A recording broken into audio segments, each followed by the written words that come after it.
Mesdames, Messieurs, merci de vous fidéliser sur Dunia, votre émission qui parle santé, environnement et développement durable.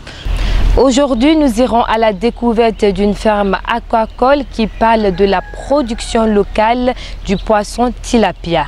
C'est une production purement bio dans les étangs de la vallée de l'Ouémé. Mais les producteurs sont confrontés à d'énormes difficultés.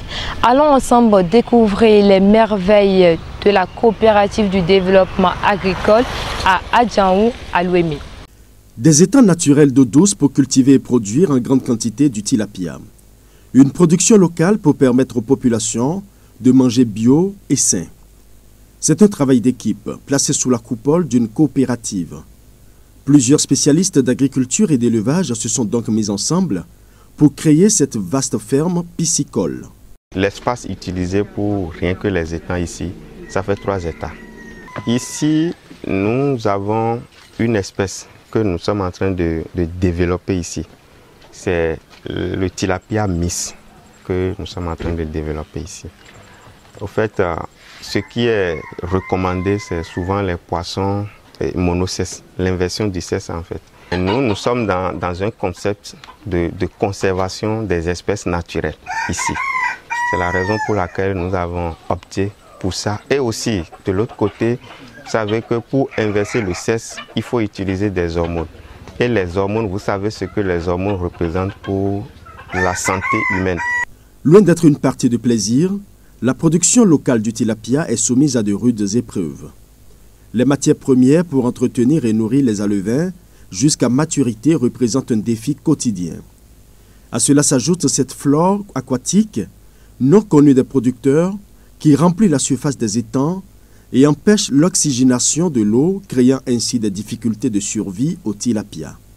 C'est l'une des plus grandes difficultés que nous avons d'ailleurs parce que c'est venu naturellement. Ça remplit complètement la surface de l'eau. Et là, il n'y a plus de l'oxygène pour les poissons. Les poissons meurent naturellement. Alors que c'est des choses que nous n'avons pas l'habitude de voir dans les autres étangs. Pour maintenir la production de cette espèce halieutique, les pisciculteurs sont obligés de nettoyer régulièrement la surface des étangs. Mais à peine ont-ils enlevé les plantes aquatiques qu'elles reviennent quelques jours plus tard. C'est un travail de longue haleine, surtout quand la production locale doit faire face à la rude concurrence de l'importation.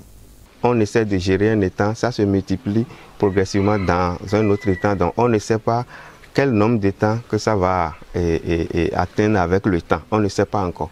Donc nous, on s'est rapproché de certains ingénieurs aquacoles et on les a dit, s'il y a des moyens pour pouvoir arrêter la multiplication de ces espèces, que nous pouvons nous adhérer à ça.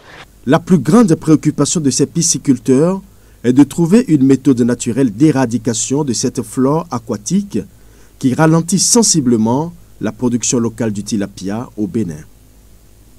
Comme vous l'avez vu, ces pisciculteurs peuvent rendre le Bénin autonome en matière de poissons tilapia. Encourageons-les et ensemble consommons local. À la prochaine!